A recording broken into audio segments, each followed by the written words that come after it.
Bon, alors l'accord de Maïdan. Bon, ben, l'accord de Maïdan n'a pas empêché l'Ukraine de continuer, ce qu'il faisait depuis un certain nombre d'années, de bombarder les républiques sécessionnistes. Oui, entre-temps, il y avait des républiques sécessionnistes qui s'étaient créées dans le Donetsk et dans le Lugansk, de bombarder. On peut aujourd'hui, on a le bilan de ces bombardements. En 7 ans de bombardement, il y a eu 16 000 morts. Bon. Alors, il ne faut pas dire que c'est pas rien, parce que, évidemment, c'est des Russes, mais enfin, c'est pas une raison pour les tuer, tous. Et voilà le résultat. Il y a eu cette première... bon.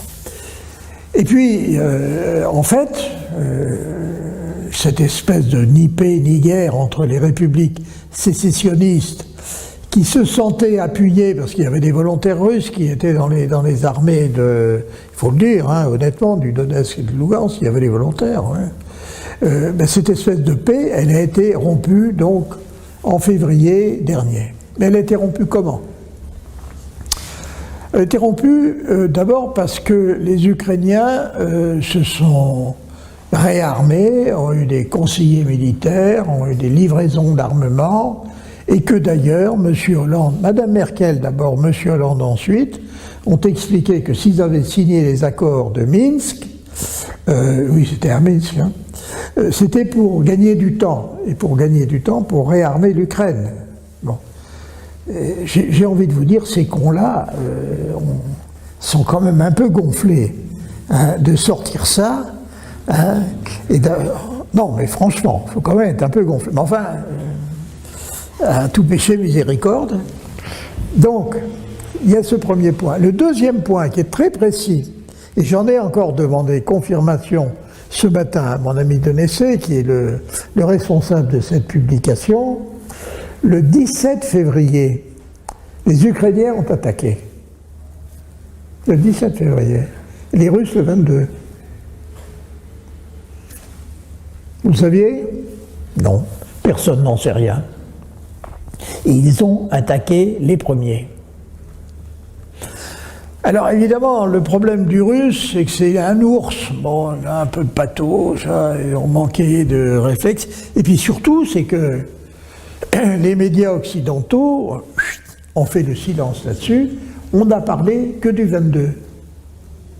Mais le 22, c'était la réplique au 17. Première chose. Deuxième chose, quand les Russes ont répliqué, donc quand ils sont entrés en Ukraine, la première vague d'assaut qui est rentrée en Ukraine était composée de 60 000 hommes qui sont allés. 60 000 hommes, c'est pas la grande armée. Bon, évidemment, ils sont arrivés jusqu'à Kiev, mais ils se sont arrêtés. Et tout le corps de bataille était au total de 150 000 hommes. Même avec 150 000 hommes, vous ne pouvez pas envahir un pays comme l'Ukraine. Alors ça, c'est le début, en quelque sorte, de la guerre. Après, évidemment, les Ukrainiens qui ont eu une bonne armée ont répliqué, ont bouché les trous, et les Russes, dont ce n'était pas l'objet, leur but de guerre, c'était pas d'aller à Kiev. Bon, leur but de guerre, c'était de délivrer, selon leurs termes à eux, les républiques sécessionnistes, russophones et russophiles et russes tout court. Et ils se sont donc repliés. Ils se sont repliés.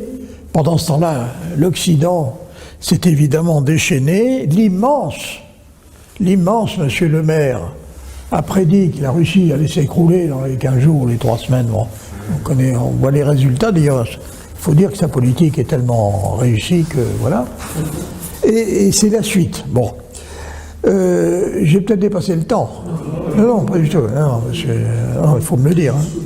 Alors, le front, par conséquent, là, on va rentrer maintenant dans le chapitre des grands. De toute façon, ce topo, je peux vous l'envoyer sur Internet. D'accord. On diffusera. On verra après. Oui, on verra après. Donc les Russes, évidemment, avec un corps, avec une armée d'invasion, de 150 000 hommes ou 200 000 hommes, c'est rien du tout, pour tenir un territoire qui est un peu plus grand que celui de la France. Bon, il est certain que c'est notoirement insuffisant. Alors, le but de guerre de Poutine, en réalité, c'est de récupérer. Hein. C'était dans un premier temps de protéger, puis après l'appétit vient un peu en mangeant. Ça a été de récupérer ces territoires qu'il peut, de son point de vue, on le partage ou on ne le partage pas, considérer comme russes, et de leur faire réintégrer la Fédération de Russie. C'est ce qu'il a fait. Il a organisé donc des référendums. Il a rendu, c'est la réponse du berger à la bergère à propos du Kosovo, et les Russes se sont fortifiés sur des lignes de défense. Moi j'étais à ce moment-là, comme vous, probablement, on ne savait pas trop ce qui se passait sur le front, parce qu'on n'avait que les communiqués de victoire de l'armée ukrainienne, on n'avait aucune nouvelle du front côté russe, que tous les médias russes étaient interdits en Europe, décision de la Commission européenne et ratifiée par la République française, c'est-à-dire qu'on a fait ce qu'on n'a même pas fait pendant la guerre de 14, ou pendant la Deuxième Guerre mondiale, c'est-à-dire qu'on a, au nom de la démocratie, dont nous sommes les enfants chéris, on a décidé que les gens qui étaient russes ou pro-russes étaient interdits de parole. Alors on a par exemple fermé Russia Today. Russia Today, c'était 150 journalistes français. Il y en avait un, alors j'oublie toujours son nom, il a un nom corse, c'est lui qui présentait Dardar. C'était un petit flash qu'on voyait à la télévision, il présentait des œuvres d'art après le journal télévisé, vous voyez pas qui c'est ? Dardar, oui. Dardar, vous voyez ce que c'est ? C'est un type bien d'ailleurs, un type très bien. Et ben, il était à Russia Today. Tous ces gens-là ont été obligés, ils ont été privés de leur travail du jour au lendemain. Hein. Bon. Et on a interdit toute diffusion. Pas de nouvelles du front, pas de communiqué, rien du tout. Et on nous annonçait que l'armée ukrainienne avançait. Mais vous savez, c'est comme dans les opéras, des opéras bouffes, où les gens crient marchons, ils piétinent, vous savez, sur la scène, hein, marchons, et ils n'avancent pas d'un mètre. C'était ça l'armée ukrainienne. C'était ça pourquoi ? Parce que les Russes,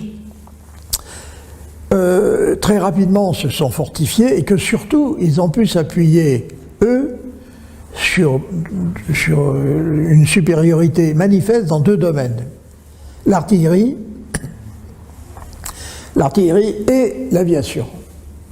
L'artillerie et les chars, je dois dire. Parce qu'ils n'avaient pas envoyé au rencard les chars de la Deuxième Guerre mondiale. Ils les avaient gardés. Bon. Et qu'un char, on n'a pas toujours besoin d'armement. Je ne sais pas si vous avez vu le char Leclerc. Moi, j'ai vu le char Leclerc en manœuvre. C'est un truc étonnant. Il est à 80 à l'heure dans des champs boueux et il tire en roulant, quoi, avec une précision extraordinaire. Les chars Leclerc, il n'y en a pas partout. Hein. Bon. Et puis il faut savoir les piloter. Bon. Mais eux, ils avaient gardé leurs chars, ils en avaient des nouveaux, ils ont je ne sais combien de générations de chars, ils les ont jetés dans la bataille. Bon. Et ils ont probablement le maximum de leurs pertes, ça a été au début. Et puis ensuite, fort de leur artillerie, une fois qu'ils ont réussi à stopper l'avance ukrainienne, c'était une avance si on veut, parce que en fait, c'était une reconquête qui n'a jamais eu lieu, ils sont restés là. Hein. Et puis ils avaient la supériorité aérienne. Alors là, elle était écrasante. Vous verrez, je vous donne un petit peu plus loin le bilan des pertes ukrainiennes. Alors, il faut savoir que les Ukrainiens ont perdu au 9 février 2024. Alors ça, je vous donne les sources, c'est l'agence TASS, hein, une agence qui est russe. Alors comment j'ai ça ? Parce que c'est des informations, moi, qui me viennent par l'Algérie. Parce que les amis algériens, eux, ils en reçoivent, hein, et ils me l'envoient. Bon, voilà. Alors, c'est bien, c'est un bon tuyau. Hein. Si vous avez des amis algériens, ils peuvent vous envoyer ça. Alors, l'agence TASS donne 570 avions, 265 hélicoptères, 12 137 drones, 464 systèmes anti-aériens, 14 900 chars, donc en gros, et autres véhicules blindés, 1218 lance-roquettes, 8000 pièces d'artillerie et mortiers, dont un certain nombre de César. Hein. Alors c'est peut-être moins, c'est possible, mais ils ont au moins 400 000 morts. 400 000 morts, avec une population évidemment bien inférieure à celle de la Russie. 400 000 morts, ça pèse très très lourdement. Hein. Et alors, ils ont eu beau envoyer à la casse, si je puis dire, des gens qui étaient d'abord des noms ukrainiens, les Hongrois, il y a des petits machins, des bouts de populations diverses et éparses, ils les ont envoyés à la bataille. Mais maintenant, il faut en revenir à la conscription. Et là, les jeunes Ukrainiens, ils ne sont pas tellement d'accord. Hein. Et il y a des cas de désertion qui se multiplient. Bon, honnêtement, moi, je crois qu'ils ont le nœud coulant passé autour de la gorge et ils ne voient pas très bien comment ils vont pouvoir s'en sortir. D'ailleurs, la meilleure preuve de ce que je dis, c'est que si on se réfère simplement aux informations données par les médias occidentaux, on a eu droit à une offensive victorieuse de Kiev. On a eu droit à l'annonce de la grande contre-offensive de juin 2023. Et puis aujourd'hui, subitement, on est passé de l'offensive à la défensive et au recul. C'est-à-dire qu'aujourd'hui, on avoue que si on ne leur renvoie pas encore des armes, des munitions, ils sont foutus, ils sont perdus. C'est pas moi qui le dis, hein. C'est M. Zelensky en tête, quoi. Ce qui veut dire qu'en réalité, toute la propagande qui nous a été généreusement délivrée n'a pas pu empêcher c'est même pas le long terme, sur le moyen terme, la vérité de se faire jour.